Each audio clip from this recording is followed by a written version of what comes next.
So I have gotten a great big chuckle every time I see someone coming out of the woodwork and ranting about how it's not fair that Baldur's Gate 3 isn't going to level 20. It needs to go to level 20. There's no way there's enough content to keep me occupied if it doesn't go to level 20. Meh. I feel like most of these people have never played an actual Dungeons and Dragons module in their life. I think they've probably mostly played homebrew campaigns and have a misguided understanding of what actual official adventures within the Dungeons and Dragons worlds look like, because there are a lot of different worlds and there are a lot of different settings, and a lot of different modules. But as a general rule, the modules don't really go above level 12.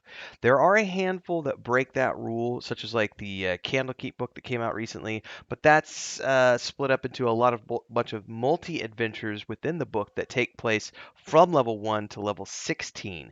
But most of the adventure modules are geared for low level to mid level players. There are not that many campaigns that go beyond level 12. You don't have to believe me on this. There's a great resource here at arcaneeye.com. I'm going to have a link to this down in the description below so that those of you who want to go through this at your leisure absolutely can, because there's a ton of great information on this website. But first and foremost, let's just start off with the fact that they've got a great guide to official Dungeons and Dragons 5th edition adventure modules updated for 2023. And as we all know, Baldur's Gate 3 is a 5th edition campaign setting. But let's first analyze Baldur's Gate 1. Baldur's Gate 1 went from level 1 to 7, roughly 1 to 8, depending on what you did and what character you took through, how many side quests, everything else. Let's just say 8 for the sake of argument. 1 to 8, not 1 to 20, 1 to 8.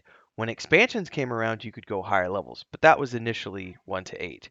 Baldur's Gate 2 picked up where the first game left off and started you off at level 7, and you could go up to 20 or a little bit beyond, depending on what you played. And of course, expansions allowed you to go beyond that. But Baldur's Gate 2 was also a massive game that was a direct continuation of the first game. Baldur's Gate 3 is not a continuation of the first two games. It is a legacy title that's moving into the same space, but setting its own story up and everything else. So just keep that in mind, because not even the first Baldur's Gate game went to level 20. It only went to levels 7 or 8. But I digress. Let's talk about official 5th edition campaigns here, right? We're just going to scroll down this list. Keys from the Golden Vault, levels 1 to 11.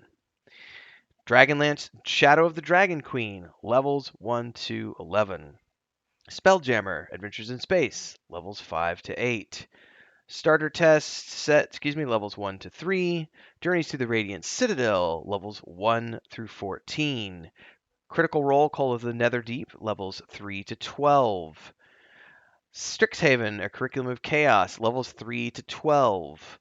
The Wild Beyond the Witchlight, levels 1 to 8.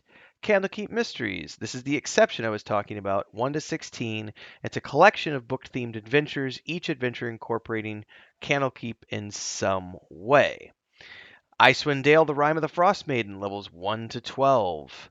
Baldur's Gate Descent into Avernus, which is the prequel adventure to the adventure we're about to take with Baldur's Gate 3, levels 1 to 13. This is the one I want everyone to pay attention to, because this is literally the adventure that comes right before the game that we're all playing in early access and anticipating the launch of. This is 1 to 13. Oh, let's keep going, because those of you who don't believe me, we're just going to keep going in this list, because it's pretty awesome to show people that there's really not a lot that goes to 20. Dragon of Icespire Peak, level 1 to 7. Acquisitions Incorporated, level 1 to 6. Ghosts of Saltmarsh, 1 to 12. Waterdeep, Dungeon of the Mad Mage, here's an exception to the rule, levels 5 to 20, but it's also an immediate continuation of where Waterdeep Dragon Heist dropped off, although they don't necessarily share a lot of plot. It is a 23 level dungeon, so it's a little bit different than a traditional campaign in the sense that this is meant to each level of the dungeon challenging players deeper and deeper and deeper, but that's one to keep an eye on, levels 5 to 12. Waterdeep Dragon Heist, 1 to 5.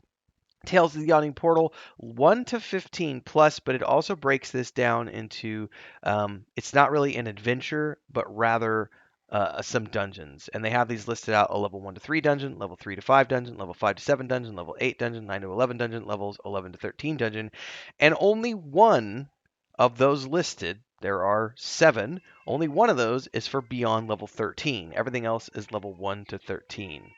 Then we get to the Storm King's Thunder, which is levels 1 to 11. Tomb of Annihilation, 1 to 11. Curse of Strahd, 1 to 10. Out of the Abyss, 1 to 15. This one goes slightly higher. Princes of the Apocalypse also goes slightly higher, 1 to 15. Lost Mine of Phandelver, 1 to 5.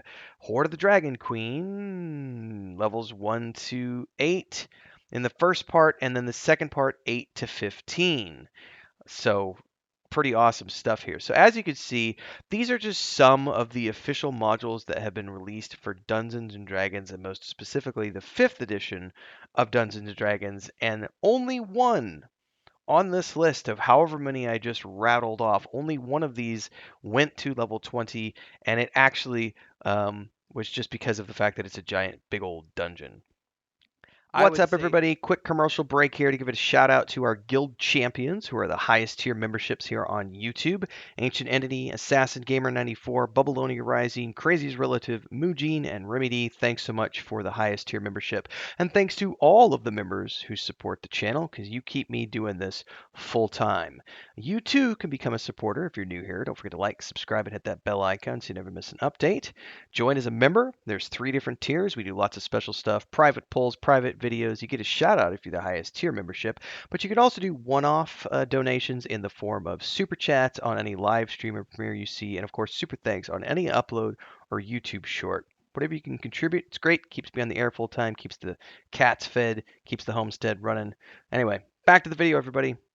I would say, and I'm not doing the math, so I'm going to say off the top of my head, 95% of the official Dungeons and Dragons 5th adventure modules are levels 1 to 12 or levels 1 to 13-ish. There are a couple of those that go to 15, but the vast majority of them are in the levels 1 to 11, 12, 13, somewhere in there. So 12, with Baldur's Gate shooting for 12 levels in their game, they are absolutely providing players with the exact same experience they are getting when they sink their teeth into any of the official modules for Dungeons and Dragons. And at the end of the day, Baldur's Gate 3 is a Dungeons and Dragons property, and it's a Dungeons and Dragons adventure. You can literally just look at whatever Baldur's Gate 3 is a self-sufficient campaign that takes you from levels 1 to 12. You cannot claim that it needs to go to level 20 just because you want it to, because that's not actually the case for the vast majority. And we're talking 90 percentile of the things that are published under the Dungeons and Dragons banner. They don't go to level 20. It's 1 to 12, 1 to 13, somewhere in there. So I would urge all of you who think that the game needs to go to 20 to take a deep breath, take a step back, and realize that it's very rare for anything in the Dungeons and Dragons world to go beyond those levels and go all the way to 20, because the game, honestly, the mechanics don't. It becomes really challenging to do things beyond level 15 because of just the way the rules start to fall apart at higher levels. There's also an issue at higher levels with just finding ways to really challenge people without just throwing more hit points and more AC at a mob. It can be done, but a lot of people would argue, as an example, that the Throne of Ball expansion was not as good as the base game Baldur's Gate 2, because even though it gave you higher level content, it was also sort of like you could kind of face roll everything at that point if you were powerful enough. Um, are they going to add expansions that will give us access to more levels? I'd say there is a chance of that if Baldur's Gate 3 does really well. I'm assuming that Larian Studios would want to provide us with additional expansions, but that might not happen. It might just be a one and done thing. The interview that I just put out yesterday talks about how, well, I recorded it yesterday. I don't know when it's publishing yet. Swim was actually talking about how the first thing they're working on as soon as they wrap up Baldur's Gate 3 production is they're going to take a creative break, and then they're switching over to start work on the next Divinity game. That doesn't sound to me like they're going to go off to create an expansion for Baldur's Gate 3. Now, I could be misinterpreting that, and he might be saying when he talks about after we're done with Baldur's Gate 3, we'll take a creative break. He might be talking about maybe they're working on Baldur's Gate 3 for the next 3 to 5 years as they push out expansions for the project. I just don't know. They haven't talked about it yet. But I do know that the vast majority of campaigns in the Dungeons and Dragons settings do not go beyond level 12. So, Baldur's Gate 3 running from levels 1 to 12 is exactly the same as all of these other modules that have been produced for 5th edition Dungeons and Dragons. So stop claiming otherwise because it's just not true. Like, subscribe, and hit the bell icon so you never miss an update. See you in the next live stream. Don't forget the Discord. Support if you can. Till next time, everybody. Stay safe. Get your facts straight. Have fun gaming, everybody.